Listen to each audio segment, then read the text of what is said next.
என்ன பிரச்சனைனா வந்து 3 ரவுண்ட் வரணும்னு சொன்னாங்க. ஒரு ரவுண்டு தான் வந்திருக்காங்க. 95% ஃபார்ம் கொடுத்ததா சொல்றாங்க. ஆனா 10% ஃபார்ம் தான் ரிட்டர்ன் வந்திருக்கு. இப்போ எல்லாரும் வந்து அவங்க போலிங் ஸ்டேஷன் டேபிள் போட்டு உட்காந்துருக்காங்க. பட் இன்னும் ஃபார்ம்ஸ் ரிட்டர்ன் நிறைய வரல. அந்த இஷ்யூ இருக்குது.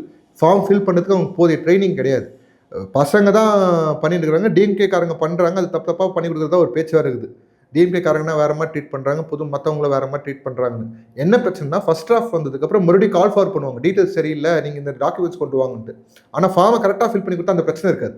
ஸோ அந்த சிக்கல்லாம் இருக்குது. பெண்களுக்கு 1000 ரூபாய் கொடுத்துட்டா நமக்கு எல்லா பெண்கள் ஓட்டும் வந்துடும். இது கடைசி 6 மாசம் புது நலத்திட்டங்களை கொண்டு வந்து கொடுத்துட்டோம்னா மக்கள் எல்லாத்தையும் மறந்து. பீகார்ல வந்து எப்படி 6 மாசத்துல பிஜேபி ஒர்க் பண்ணி ஒரு ஜெயிச்சாங்களோ அந்த மாதிரி ஒரு ஒர்க்கு சலுகைகள் நலத்திட்டங்கள் அப்படின்னு கொடுத்து நம்ம ஒர்க் பண்ணிடலான்ற மாதிரி. அப்படின்னு இப்போ பொங்கல் கூட பாருங்க 5000 10 கொடுக்கலாமா 10000 கொடுக்கலாமா டிஸ்கஷன்.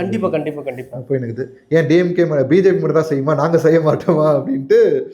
இதுக்கெல்லாம் துட்டு எங்க சாமி இருக்குது.